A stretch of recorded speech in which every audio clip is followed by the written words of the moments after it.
보실 성경 말씀은 요한계시록 6장 1절로 2절입니다. 내가 봄에 어린 양이 7인 중의 하나를 떼시는데 그때 내가 들으니 네 생물 중의 하나가 오래소리같이 말하되 오라 하기로 이에 내가 보니 흰말이 있는데 그 탄자가 활을 가졌고 멸류관을 받고 나아가서 이기고 또 이기려고 하더라. 아멘. 요한계시록은 1장에서 5장까지 종말에 되어질 사건을 위한 서론적인 말씀이고, 그러니까 예언의 말씀의 출처에 대한 내용들이 기록되고 있습니다. 먼저는 예수 그리스도께서 중심이 된다고 해서 1장에서부터 재림하실 예수 그리스도의 모습부터 시작해서 천상에 영적으로 올라가 요한이 말씀에 대한 예언을 받아서 이렇게 내려오게 되는 그런 장면이 5장까지였습니다. 6장에는 그 예수께서 취하여 요한에게 주신 말세에 되어질 일에 대한 두루마리로 되어 있는 그 책의 내용입니다. 그래서 6장에서 18장까지입니다. 6은 세상수를 말해요. 세상을 지으셨지만 666이라고 하는 13장에 저 그리스도의 이름의 해석이 나오는데 6이라는 숫자가 이 세상의 수를 말하는데 그 세상 수가 3개가 합해지니까 얼마나 이 세상이 악해지고 그래서 마귀의 세상이 되느냐 하는 거죠.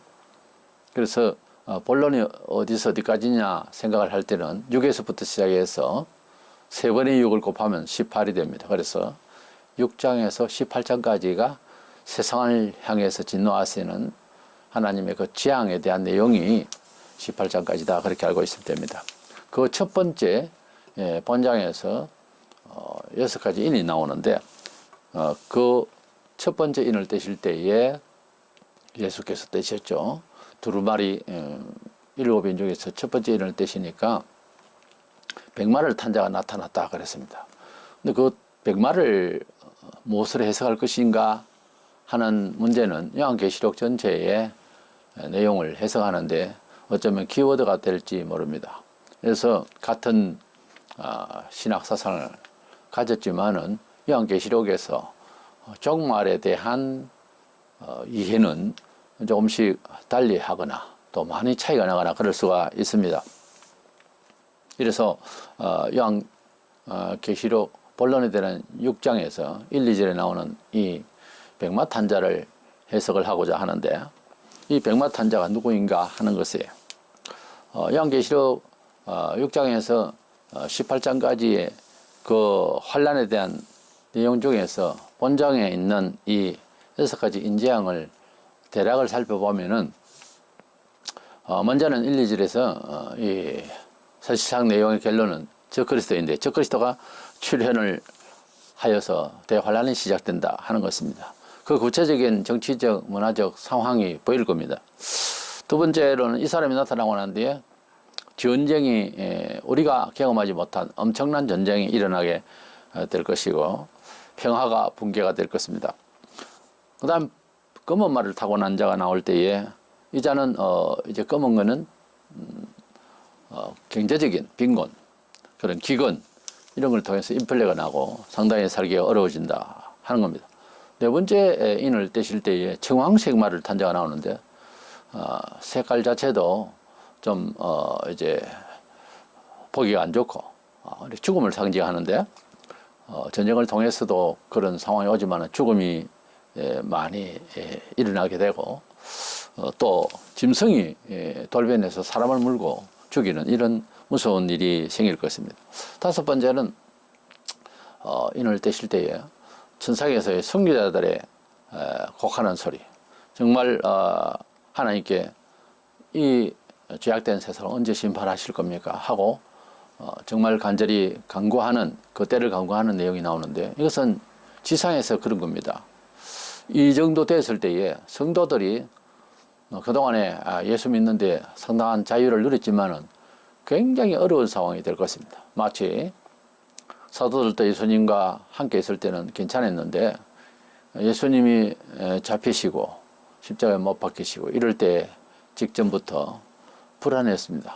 유대인들이 굉장히 화를 내 있고 그리고 종교 지도자와 조직적으로 예수교인을 죽이려고 하는 상황이 벌어졌기 때문입니다. 그와 같은 시절이 올지 모릅니다. 어서 속히 마무리를 하시고 심판해 달라고, 세상을 심판해 달라고 우리가 간구하게 되고 그렇게 이제 간절해지는 때를 말하는 거죠. 그리고 여섯 번째 인을 떼실 때에 지진이 일어나고 1월 성전에 변화가 옵니다. 그래서 섬도 이제 꺼지거나 어떻게 자리를 이동하게 되는 지질적 변화가 오게 되는 거죠. 이런 상황이 이 6장에서 전개되고 있습니다. 물론 뒤에도 이런 내용들이 심화되는 내용들이 이어지고 있습니다만 우선 이 백마탄자의 태도나 모습에 대해서 잘 살펴보면은 계시록을 전반적으로 이해하는 데 도움이 될 것입니다. 먼저 이 백마 탄 사람은 활을 가지고 등장을 합니다. 보통 흰말을 타고 백마 탔다 그러면은 그때 당시의 풍습이나 또 지금도 우리가 느끼면 어떤 승리자가 됐다 하는 그런 의미가 있습니다. 그런데 이 흰말 탄 자가 그 행위와 모습을 보면은 성경이라든지 복음 전파라든지 예수님이라든지 이렇게 해석을 할 수가 없는 그런 태도를 보이는데 먼저는 특이하게 이렇게 활을 가졌다라고 되어 있습니다. 활은 전쟁이나 정복의 의미가 있습니다. 물론 칼도 그런 의미가 있습니다만 이 활을 쏜다고 하는 전쟁하는 의미가 있습니다. 우리가 어떤 영적인 해석 상당히 필요한데 내용이 어떤 식으로 주님이 설명하시고 하나님께서 우리에게 전달하시려고 하는가 내용 따라서 비유가 때로는 선으로 때로는 악으로 이렇게 같은 주제를 놓고 말씀을 다르게 하실 수가 있습니다. 그래서 하나님께서 우리에게 말씀하시고자 하는 그런 비유의 말씀에도 이렇게 차이가 있으니까 조심해서 읽어야 됩니다. 가령 뱀이 우리가 알다시피 사탄을 상징합니다. 원죄를 지었을 때에 뱀이 속에 마귀가 들어가서 말을 하게 된 거죠. 그 뱀이 의지를 가지고 사람을 미혹하지는 못할 것 아닙니까? 그때나 지금이나. 그렇지만 그 예수님께서 제자들에게 뱀같이 또 지혜로워라 그런 말씀을 하실 때는 지혜의 상징이 돼요. 그것은 아주 뱀이 무죄한 대처 하와를 그렇게 미혹해서 넘어뜨렸듯이 우리가 어떤 지혜를 잘 발휘해서 상대방을 이해시키고 하라 그런 뜻이에요. 그런 뜻에서는 좋은 뜻으로 받아들이는 거죠. 포도에 대해서도 성도들 혹은 성도들의 생활의 열매이기도 한데 성경에 이 포도가 14장에 가면은 계시록 14장에는 불신자를 상대해서 비유로 하시는 말씀으로 나와요. 그러니까 포도가 성도가 됐다가 불신자가 됐다 그럴 수 있고요. 뱀이 악이 됐다가 선이 될 수도 있습니다. 그래서 문맥에 따라서 상황에 따라서 그것을 좋게 여길 수가 있는 거죠. 우리가 대화를 할 때도 비유컨대 선을 이야기를 하기 위해서 그 선의 정말 진리를 이야기하기 위해서는 좀 더 강하게 인식하는 악의 어떤 일들을 대체해서 그렇게 설명할 때가 있잖아요. 그와 같이 성경에 이제 비유를 할 때도 아무렇게나 내 느낌대로 다 할 수가 없어요. 계시록상에 예수님께서는 우리가 보셨다시피 계시록 1장 16절에 보면 입에서 좌우에 날선 검이 나오더라 그랬어요. 예수님은 검을 가지신 분이다. 이것은 검은 하나님의 진리의 말씀을 상징하기도 합니다만은 우선 형상에서 입에서 날선 검이 나오더라 그랬어요. 분명히 1장에서 검을 가지셨다는 거하고 활을 가지셨다는 거하고는 그게 매칭이 잘 안 됩니다. 계시록 19장 15절에 보면 그 입에서 예리한 검이 나오더라고 그랬어요. 그러니까 예수님께서는 몸에 걸치거나 또 가지고 계신 내용에서 검이 나오지 전부터 끝까지 무슨 활을 가지거나 또 다른 막대기를 가지거나 이런 내용으로 섞여지지 않았습니다. 히브리서 4장 12절에 보면 하나님 말씀은 살아있고 활력이 있어 좌우에 날선 어떤 검보다 예리하여 그랬어요. 하나님의 말씀은 검이라고 하는 칼이라고 하는 것은 자른다는 그런 또 이제 그때 당시에 전쟁 무기니까 그래서 칼은 일단은 뭔가를 자른다는 이야기. 물건이든지 나무를 베든지 심지어 사람을 베든지 칼은 자른다는 의미가 있어요. 그래서 하나님께서 말씀을 왜 칼이라고 비유하셨을까? 하나님 말씀 우리가 제대로 받으면, 마음을 비우고 받으면은 내 자아의 본성도 잘라내기를 원하시고, 부정되고 허무하고 답이 없는 세상의 체험과 경험과 지식을 잘라내고 하나님의 말씀으로 살 수 있도록 하나님이 우리에게 축복하시고자 하는 매뉴얼을 우리 속에 넣어주시려고 하는 거죠. 그리고 세상을 옳고 그름에 대해서 뭐 옳은 것이 없습니다만 판단을 제대로 할 수 있도록 하나님 말씀의 칼을 가지고 세상을 보면 그렇게 잘 판단이 되어진다고 하는 차원에서, 지혜의 차원에서, 판단적의 차원에서 말씀을 칼이라고 합니다. 우리가 분명하게 자르듯이 무언가를 자르듯이 두부 자르고 이렇게 자르듯이 정확하게 쫙 갈라내는 그런 듯한 행위를 할 때 저 사람은 완전 칼이다, 그런 말을 우리도 써요. 그래서 칼이라는 것은 분별하고 잘라내고 구별하는 이런 기능을 가지고 있죠. 그래서 하나님 말씀은 그렇다는 거예요. 근데 하나님 말씀을 받아서 신자 생활을 한다는 사람이 아무런 그런 변화나 어떤 잘라내는 일이나 구별이 없다면 하나님의 말씀이 칼이 아니고 이거는 다른 거겠죠. 그래서 하나님의 말씀을 받을 때는 반드시 칼과 같은 그런 역할이 있어야 될 것인 것입니다. 어쨌든 이 적그리스도가 나타났을 때에 그 뒤에 이어지는 내용들을 보면은 굉장히 안 좋은 일들, 전쟁이 일어나고 기근이 오고 죽음이 오고 이런 일들이 계속 연출이 되는 것은 우리가 영적으로 뭘 해석을 해서 복음을 전파하는 과정에 기독교의 전쟁 역사 그렇게 고난이 있었다 뭐 이렇게들 해석하려고 하는데 그것이 아니고 직접적으로 바로 잇따라지는 것이 큰 전쟁이고 온 세계적인 이런 문제점을 나타내는 말세에 되어질 적그리스도가 정치적으로 등장을 해서 이렇게 말세에 되어질 일들이 이제 연출이 되는 것이지 이것을 영적으로 해석할 수는 없는 겁니다. 고린도서 11장 14절을 보면은 이것은 이상한 일이 아니라 사탄도 자기를 광명의 천사로 가장하나니 그런 말씀이 있습니다. 백마를 타고 나타나서 이제 활을 가지고서 싸우려고 하는 이런 모습은 또 백마를 탔으니까 뭐 승리자 모습 같이 이렇게 보입니다만 이것은 예수님을 흉내내는 일이다 하는 거죠. 이래서 세상에서는 비복음이 복음을 앞질러 뭐 잘 되고 이런 현상을 보일 때가 있습니다. 그러면은 우울해지죠. 하나님 말씀대로 산다고 정말 질서 있게 신앙생활을 제대로 하고 있는데 왜 저렇게 이단과 또 교회 안에서 여러 훈련을 받는 과정이 다르니까 교회의 상들이 있는데 왜 우리가 하나님 말씀대로 사는데 복이 안 될까 이렇게 생각들을 합니다. 근데 하나님을 믿고 덕을 보겠다는 이 복의 개념 차이입니다. 가령 다니엘의 세 친구가 바빌론의 느부갓네살 왕의 신상을 만들었고 절하라 했을 때 거부하면서 왕에 잡혀가서 우리는 하나님 앞에서 이것을 절할 수 없고 또 우리가 불 가운데 그렇게 벌을 가한다 하여도 하나님이 우리를 지켜주실 거라고 여기까지 믿는 것이 한국교회예요. 주로. 그런데 지켜주지 아니하실지라도 우리는 절은 할 수가 없습니다. 이것이 완전한 신앙이에요. 그렇게 믿어야 되는 것입니다.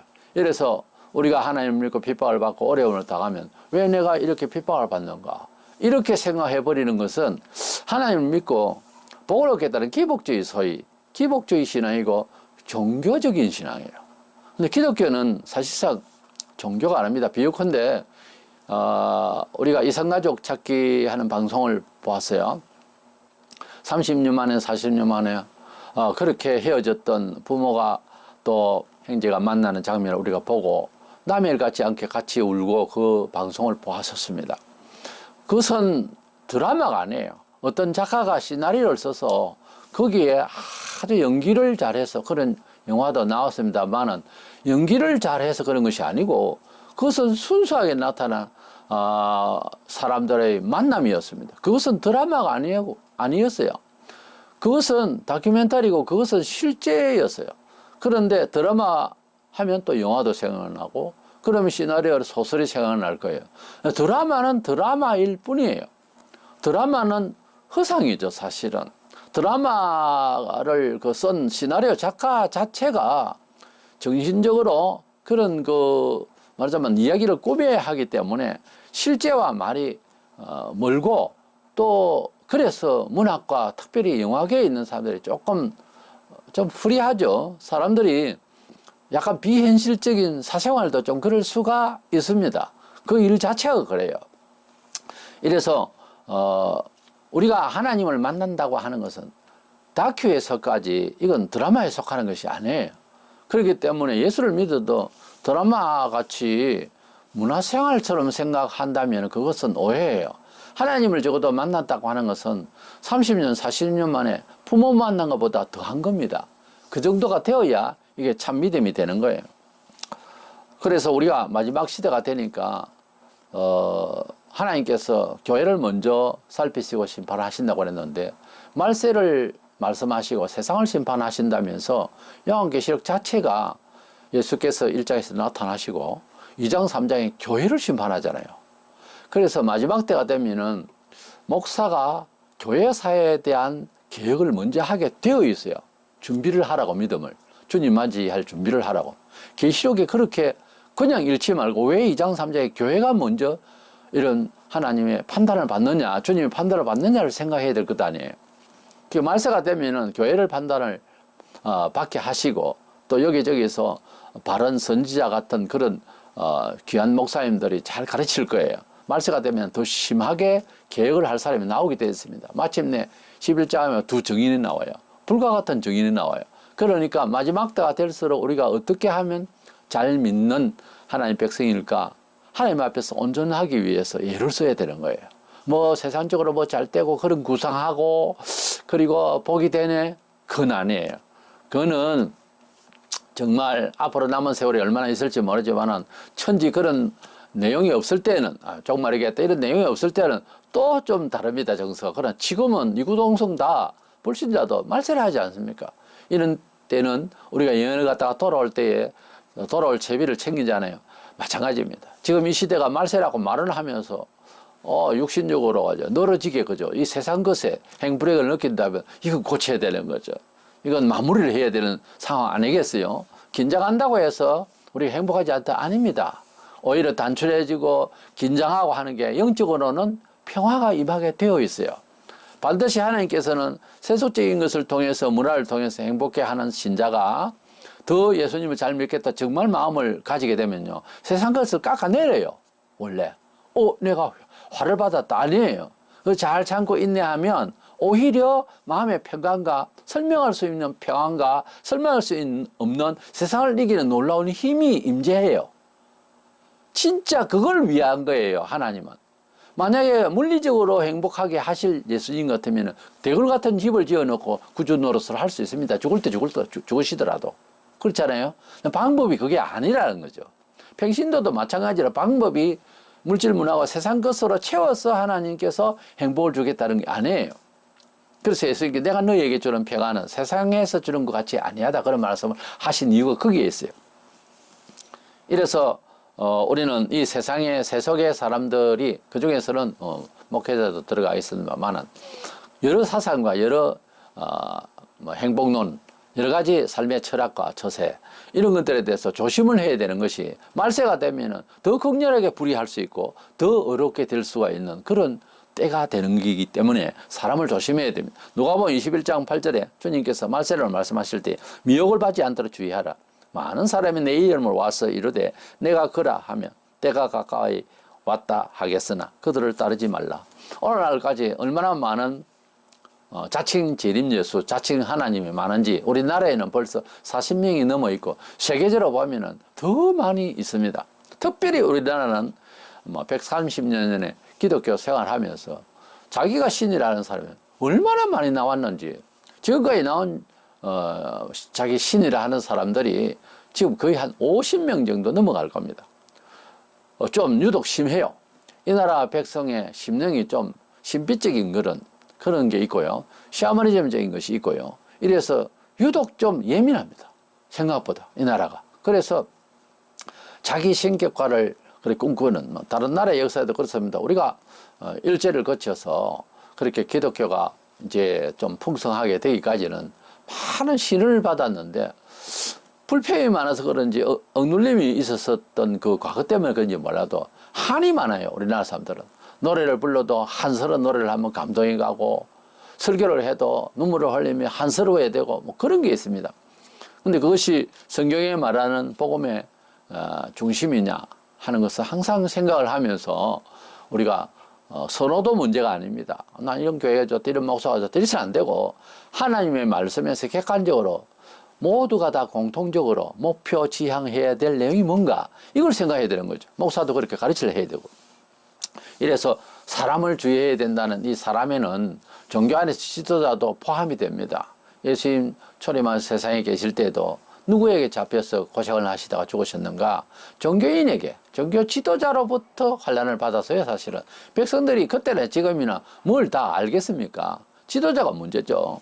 이래서 이 적그리스도가 나타나서 꼭 이제 세상살이 제대로 하게 하는 마냥, 그리스도로 마냥 그렇게 흉내내는 것이 나타날 것인데, 사탄도 자기를 광명한 천사로 가장한다고 하니까 조심해야 된다는 거예요.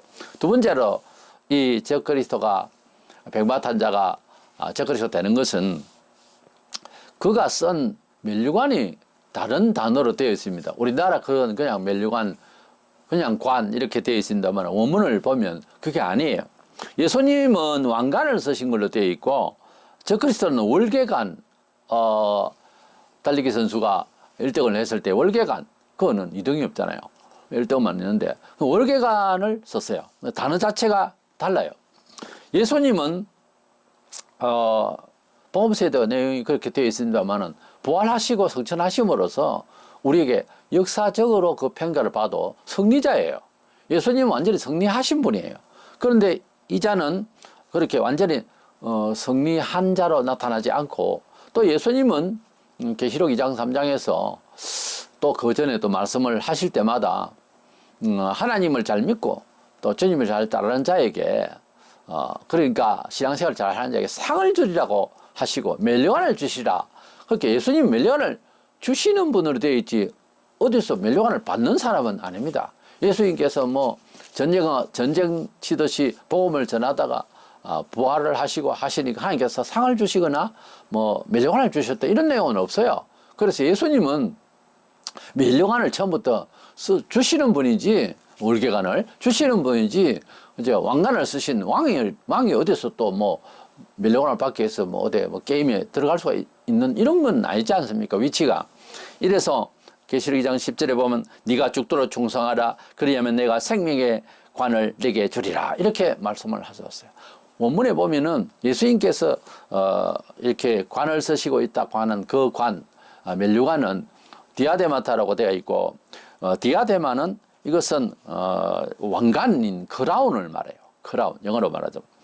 그런데 이 적그리스도가 주님께서 인을 떼시니까 거기에서 인은 도장이죠. 두루마리에 7도장이 적혀있는 첫째 도장을 딱 떼니까 거기에서 쫙하니 그림이 나오는데, 그때서 멸류관을 받고 지금 이 계시록은 말세에 대한 내용이에요. 말세에 대한 예언서입니다. 그러므로 이 계시록은 예언서로 읽어야 되는 거예요. 물론 중간중간에 과거에 이런 일이 있었다라는 것을 삽입을 해서 흘러가고 있는 말세에 대한 현상을 설명하기 위한 삽입장은 들어 있어요. 그러나 6장에서 나오는 것은 삽입장이 아니에요. 이것은 본론이에요. 여기에서 이제 멸류관을 받는다라고 하는 건 시기적으로도 지금 이제 멸류관을 받을 예수님도 아니고요. 이제서 뭐 멸류관을 받을 어떤 시기적인 일이 아니에요. 그래서 이 자는 그때 멸류관을 받고 싸우려고, 또 싸우고 이기려고 이제 나아가는 이런 전진을 보게 되는데, 이 사람이 쓴 것은 스테파노스로서 이것은 왕관이 아닙니다. 왕관이 아니고 이제 그 전쟁에서 혹은 게임에서 마라토너가 또 이렇게 쓰는 그런 관을 말합니다. 이래서 그 월계관이라고 그러죠.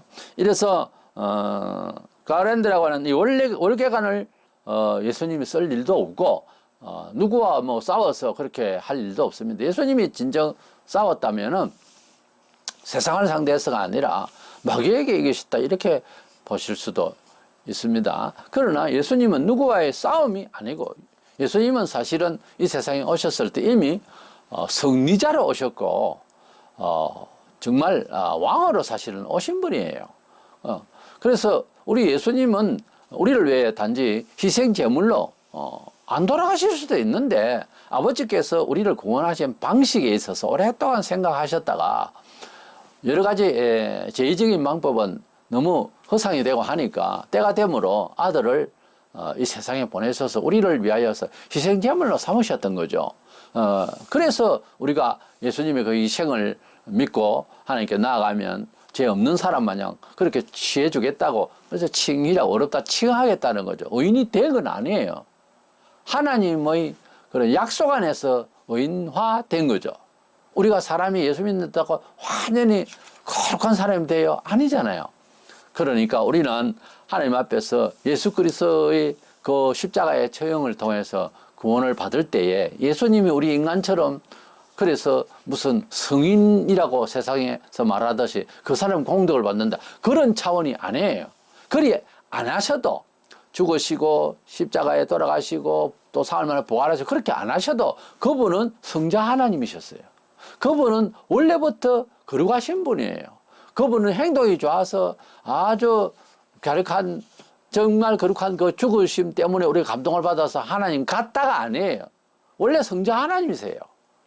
예, 그래서 우리 예수님은 그 행위가 우리 죄를 위하여 희생의 과정일 뿐이지 그분 자체의 인격은 신인 양성으로서 오셨지 그분은 원래 아브라함 나기 전부터 계셨다고 주님 친히 말씀하셨고 그분은 옛날부터 창세기 1장 1절에 태초에 천지를 창조하시나 할 때에 그 하나님이 창조하신다고 하는 그 하나님 안에 포함되는 거예요. 그게 엘로힘으로 태초에 하나님이 천지를 창조하시나 그 하나님이 정확하게 문자대로 할 거다. 하나님들이 세상 하늘과 땅을 지으셨다. 그렇게 되는 거예요. 그게 3인칭으로 되어 있고 단순형, 복수형이지만 단순형 의미가 있어요. 그래서 젓가락도 복수지만 단수로 부르잖아요. 짝이 되니까, 한 짝이 되니까. 그리고 그와 같이 삼위일체 하나님께서 지으실 때부터 계셨고 영원전부터 계셨던 분이에요. 그분이 뭘 잘못해가지고서 율법을 지켜서 우리 대신해서 그래서 행동이 좋아서 그분의 덕으로 우리가 구원을 받는 그런 건 아니에요. 그래서 우리는 오직 예수 그리스도의 희생제사, 제물이 되신 것을 통하여 우리 죄가 속량을 받는다는 하나님의 약속을 믿고 나아가서 성령의 감화를 받고 보니 그 약속이 적용이 된 거예요. 그래서 정말 내 영혼이 깨끗해지고 정말 가벼워지고 너무 기뻐서 찬송하게 되고 하나님께 경배하게 되죠. 그러니까 하나님께서 주신 무죄의 선언은 조금 특이하죠. 우리의 일반적 정서와는 다르죠. 그런데 그것은 분명하게 경험을 할 수가 있는 겁니다. 기뻐 뛰며 주를 바라보는 이런 즐거움, 펄쩍펄쩍 뛰면서 감사할 수 있는 그런 희한한 생각과 영혼의 정서가 생기는 거예요. 그 새 영혼이 깨어나면은 세상의 이치로는 도저히 용서받을 수 없었던 나를 제대로 알고 하나님께서 이런 식으로 용서해 주시다는 걸 또한 함께 알게 되는 거죠. 희한한 겁니다, 원래. 그래서 하나님의 법이라고 하는 것은 합리적으로, 도리적으로, 철학으로, 무슨 경험으로 안 돼요. 그걸 반박하거나 무슨 의미를 가져봤자 해석이 안 됩니다. 경험을 해봐야 되는 거예요. 그것은 순전히 성경의 언약대로요. 그 성경의 언약을 읽을 때 보면 어떻게 이런 식으로 용서할 수 있는가 이렇게 반문할 수밖에 없는 내용으로 가득 차 있어요. 그러니까 믿어야 되는 거예요. 일단 믿고 보는 거예요. 우리가 세상 일에 있어서 90% 이상이요. 뭘 믿고 따르다가 나중에 깨닫는 일로 가득 찹니다. 우리가 어떤 일에 있어서 잘 모르지만 여러 사람이 있는데 또 경험이 또 서로 소통하는 사이에서 이 물건은 무엇이다 이럴 때 일단 믿고 보는 거잖아요.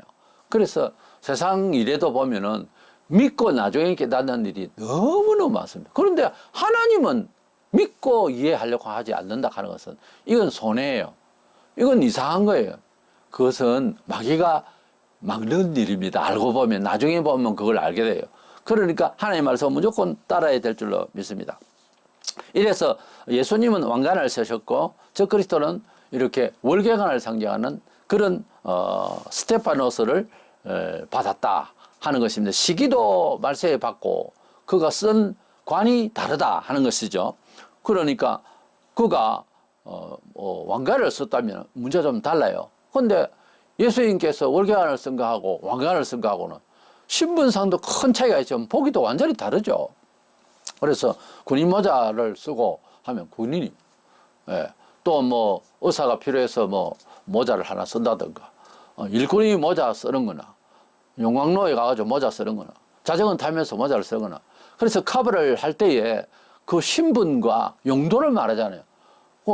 영광의 면류관, 왕관을 쓰신 분이 무슨 세상에 뭐 전쟁을 치러 나가고, 이게 모습이 안 맞잖아요. 뭐 활을 가지고 썰어 그냥 전쟁을 나가요? 왕관을 쓰고? 이상하잖아요. 그래서 이 신분을 생각하고 그분의 위상을 말하는 머리 부분에 쓰는 이 관을 봐서도 이 자는 적그리스도다 이래 봐야 되는 것입니다. 마지막으로 이 자는 이기고 또 이기려고 계속 전진해 나가면서 싸우고 있는 모습이 보입니다.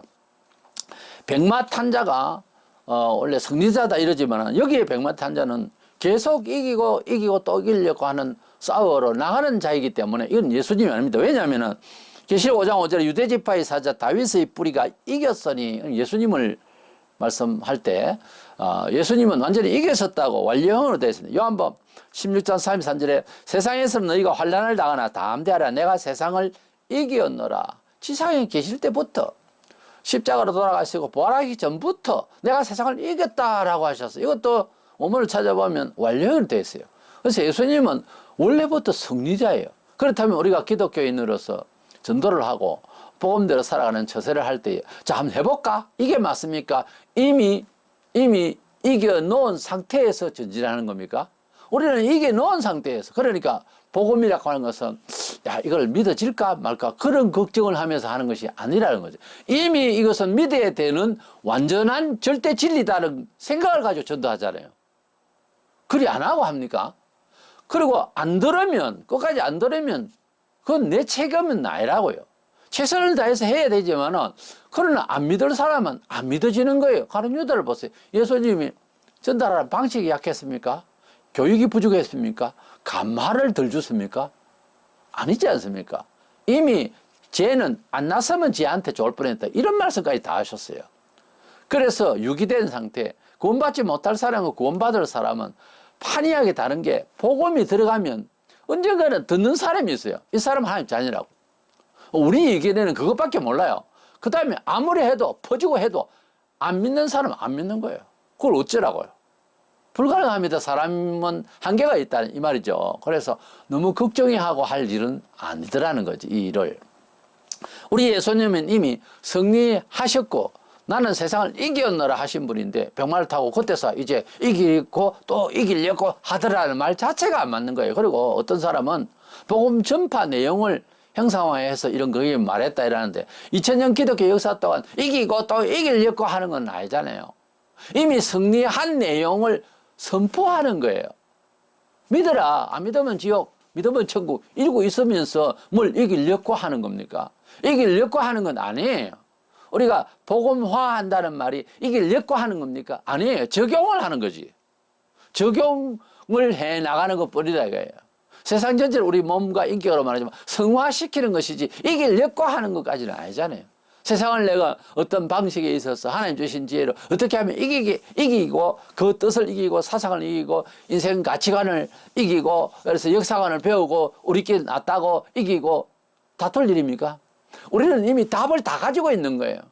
그 답을 주신 것을 우리가 견해를 잘 찾지를 못해서 그렇지, 정돈이 안 돼서 그렇지, 신학을 하고 또 신구의 성경 전체를 역사에 맞추어서 이렇게 문화에 맞춰서 잘 이렇게 살펴보면 참 다 비추는 뭐냐 라이터 같이 완전히 환하게 알 수 있습니다. 이건 아니다. 이거는 속되다. 이거는 거룩한 거다. 하나님 뜻이다. 이거는 세상적이다. 그걸 모른단 말입니까? 그래서 해보니까 우리가 이겼다. 이런 건 아니고요. 우리는 이미 승리한 입장에서 그 처지를 가지고서 선포하는 거예요.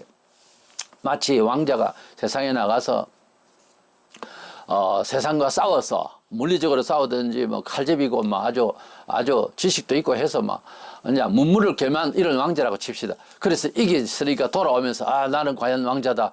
이것이 아니고 왕자임으로 왕자 임무로 이긴다고요.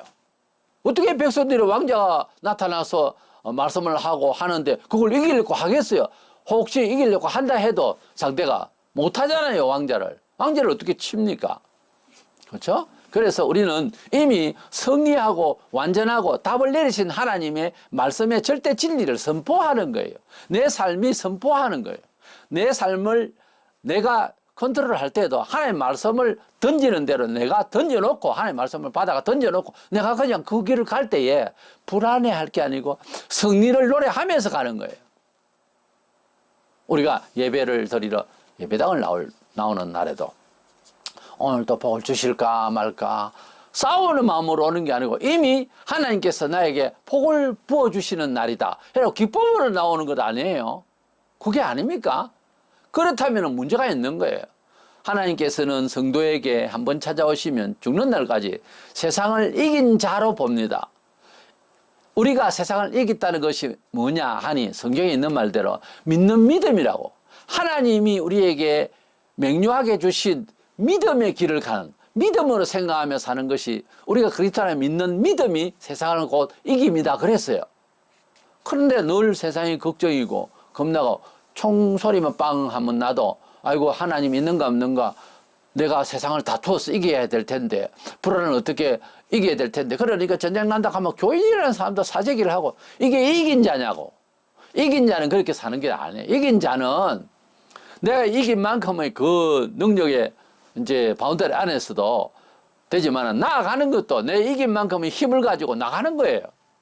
그거는 선포하는 거고 세상을 짓밟고 나가는 거예요. 그것이 정말 믿음의 처세를 하는 사람의 이긴 자의 정신입니다. 근데 그게 못 되고 아직까지 세상을 못 이겨서 돈과 명예와 이런 것에서 불안을 가지고 있는 사람, 이 사람이 사실은 복음이 그런 것이 아니고 사람 자체가 잘못된 거예요. 성도는 이긴 마음으로서 살아야 됩니다. 걷더니 주일 성수하고 괜찮다, 안 굶어 죽는다, 괜찮다, 우리가 지지를 않는다, 이런 마음으로 주일 성수도 하고 헌금을 하면 나 어떻게 살아? 아니다, 하나님께서 세상을 이기셨다, 은도 내 것이 금도 내 것이라 하셨다, 이렇게 말씀을 기초로서 이제 선포를 하고 내 길 앞에 뿌려서 그 길을 가는 거예요. 이것이 성도의 이긴 자의 삶의 태도예요. 그런데 이 적그리스도는 이기고 또 이기려고 하더라. 어차피 세상은 늘 그래요. 그러다가 무너지는 거죠. 맨날 쌓고 또 쌓고 또 싸워서 그러다가 무너지는 거예요. 어? 세계적인 뭐 권투 선수 결국 무너지더라고. 또 센 놈이 나오니까 아, 내가 최고 잘났니? 당신보다 훨씬 잘난 사람 쫙 갈려서 세상에. 그러니까 이기고 또 이기려고 하는 이런 습성이 우리 몸에 불신자들처럼 있어요. 이것을 버려야 됩니다. 우리는 어떤 면모로서 살든 내가 갖춘 것, 내가 가지고 있는 달란트 정도에서라도 이기게 하신 하나님의 그 이김이 계속해서 가는 겁니다. 때문에 염려를 버리고 주 안에서 필요한 거 있으면 간구하고 주신 대로 우리가 나아가면서 승리를 외치는 우리가 되기를 원하는 것입니다. 복음 전파라든지 또는 우리 예수님이 우리에게 어떤 분인가 하는 것을 세상에 비추어서 뭐 다른 사람과 비교해서 예수님이 그래서 괜찮다는 등 그런 차원이 아니라는 거지요. 완전히 승리하셨고 당신의 말씀과 종교 철학이라 할까, 성경은 완전한 답이지 이걸 뭐 새로운 과학적 어떤 철학이 나타나고 사상이 나타나서 성경이 밀리는 것처럼 말을 하고 그러면 안 되는 거예요. 백마탄자는 기독교의 그 선교나 예수님이 아니라 이렇게 살펴본 바 그는 이제 활을 가졌다고 하는 것과 예수님은 칼을 가지는 것이 상대적으로 다르고, 그가 쓴 멸류관의 시기도 안 맞고 그 멸류관이 예수님의 멸류관에 대한 한글로 번역할 때는 같이 해놨습니다만 그것이 아니고 그가 쓴 것은 정말 싸우는 그런 전쟁을 하는 그런 싸움을 하는, 그래서 게임을 해서 얻는 월계가 아니고 우리 예수님의 그 관은 멸류관으로서 그러한 왕관이었다는 것. 그래서 왕관을 쓰고 뭘 또 싸워요. 그래서 아니었다는 것. 그리고 예수님은 성경은 여러 군데서 이기신 자로, 심지어 믿음을 가진 사람도 함께 이긴 자로 세상을 사는 존재감을 이야기하는데 뭘 또 이기고 또 이기려고 하더라. 이거는 아니라는 거죠. 이 해석은 영적으로 어떻게 해석해도 앞뒤가 안 맞습니다. 그래서 우리 계시록 6장부터 시작해서 대환란이 시작되는데 사실은 6장에서 18장까지 적그리스도의 세상입니다. 사실은. 그래서 적그리스도가 출현한 것으로 알고 뒤에 또 13장에 가보면 거슬러서 이렇게 생각을 또 할 수 있는데요. 보면 6장이 맞아요. 적그리스도가 출현이 맞다고요. 그래서 13장이 대환란의 중간기가 됩니다만 그 전에 활동한 내용이 이제 3년 반이라고 하는 7년 대환란을 볼 때 그 중간점을 이야기하는 거 보면은 앞서 환란을 받게 된 것도 결국은 적그리스도 나타나서 대환란을 일으켰다는 것이 나중에 그것이 이제 수치적으로도 이렇게 수리적으로도 이해가 되고요.